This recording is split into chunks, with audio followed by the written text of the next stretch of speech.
I've always felt alone. My whole life. For as long as I can remember. I don't know if I like it or if I'm just used to it. But I do know this. Being lonely does things to you. And feeling shit and bitter and angry all the time just eats away at you.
Hello, I am Andreas Rönnberg, also known as Rumple, and I'm the level designer and leader for Cry of Fear. And in this map, we added a camera sequence, and you may wonder why we added that. And that's because from the beginning we decided to have Cry of Fear as a simple mod. I mean, when I started the project, I wanted Cry of Fear to only be just a sick mod that I wanted to be really scary. And why you were taking photos was because Simon had like a psychosis or something, and he had killed his mother and went around taking photos of her.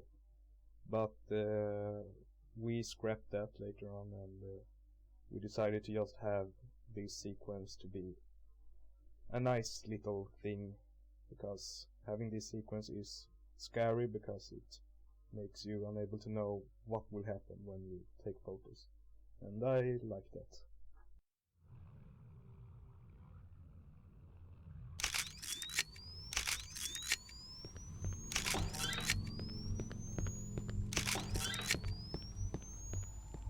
Hello, I'm James, or Minwy, and I'm the programmer for Cry of Fear.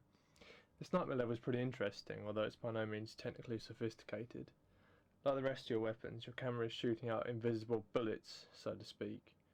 When the bullet hits a wall or other object, it will check all entities in its immediate radius. If it finds the invisible object we place over the crosses, it triggers the event it's tied to, such as making the writing that's scrawled on the wall appear, or a hanging body or whatever. It's a simple solution for quite an interesting map.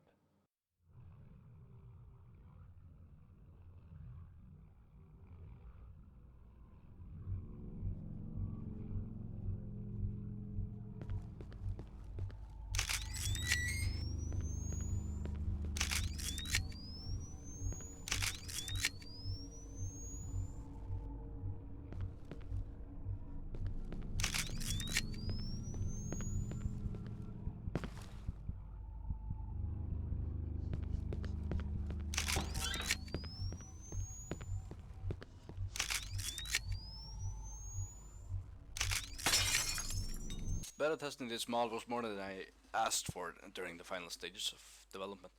First of all, because it was so amazing to actually play the mod and see how everything worked out and was still getting worked on. But also because the mod hates me. I had so much trouble getting it to work because of bugs and whatnot, and no matter how many times I tried, I couldn't get it to function properly. This, on most part, was user error by me. I failed to update properly and generally lack any experience towards coding. My point is that you players and fans, I hope, have no idea how lucky you are to play this final version of Cry of Fear. The work that Andreas, James, Georgie, Stig and Aida has put down into this mod is nothing short of awesome.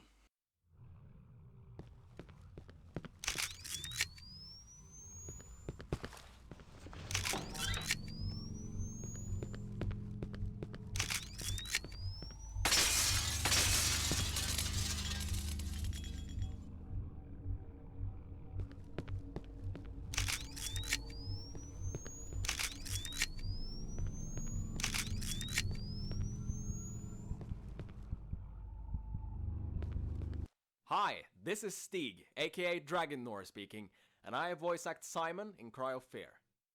Being a voice actor for Cry of Fear has been quite a journey, and I mean that literally. Cry of Fear was one of my first projects as a voice actor, and when I started working on the mod, my experience was somewhat iffy. Since there's a lot more work involved in switching out the lines in a choreographed cutscene than just switching out the audio, you'll notice a very distinct difference between the first scenes, which were also the first lines I got to work on when I joined, and the later ones when it comes to acting technique, as they're literally years apart in acting experience. But at the same time, it sounds like Simon goes from being somewhat naive to becoming more hardened as the game progresses, which makes for good character development.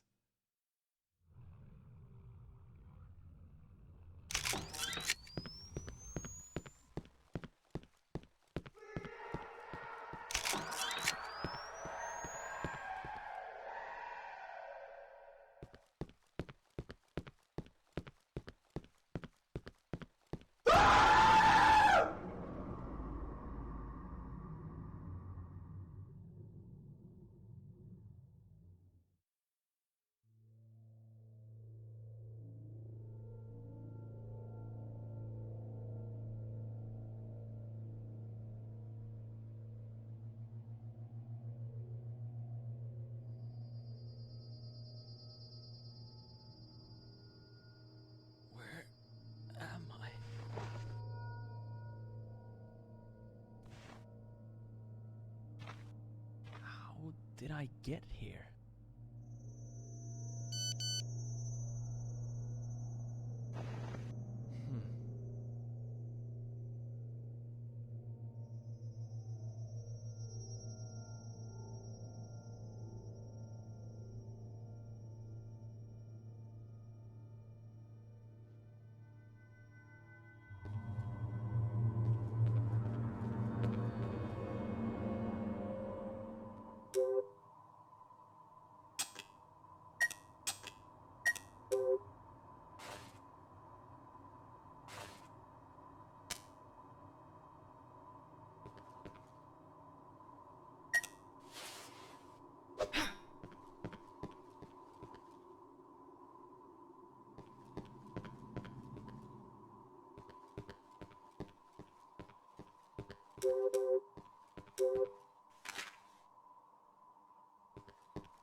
This is the start map, and it was the first map to Cry of Fear that was ever created.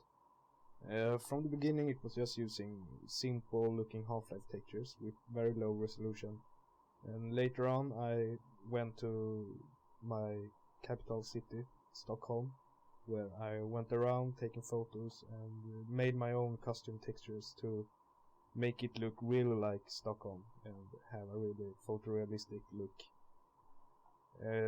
Then later on I wanted to make the windows in the buildings to have their lights on, and I wanted to have people standing there and watching you, but I never added it because I didn't want to confuse the players too much in the beginning. I wanted it to stay kinda simple in the beginning, not have too much shit appearing.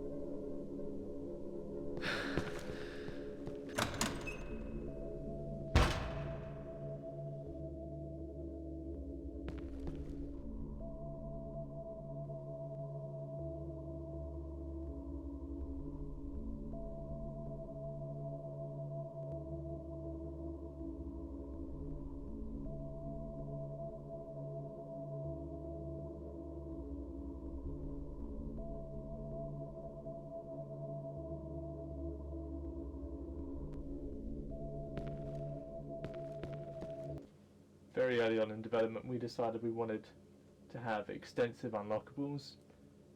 Somebody came up with the idea of custom hoodies, and this presented a problem to us. There are so many instances of the Simon model spread out across the models folder that it would be almost impossible to go through every single model and replace it with a different hoodie version each time. I came up with a simple solution of replacing every single instance of Simon's hoodie texture loaded into any kind of model with an external TGA texture. In this way we can have many combinations of clothes without using multiple models. That is one creepy fucking painting.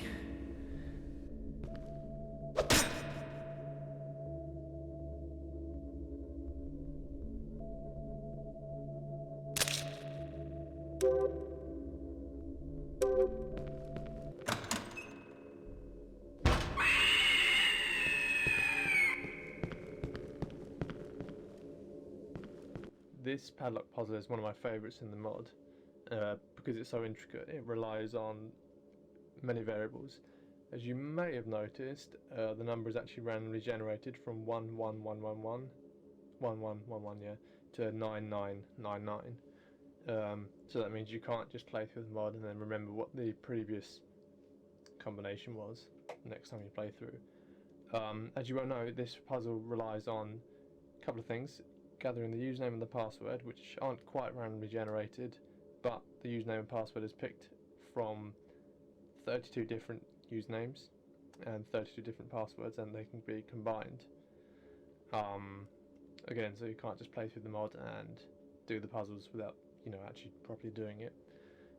We decided to do this because it's just the kind of, we want people to see what we've made. We don't like the idea of people just running through the mod remembering what the solutions are. We want people to actually see what we've done, especially Rumpel's work on the churchyard area where you get the username and password is very, very good mapping. We want people to experience it.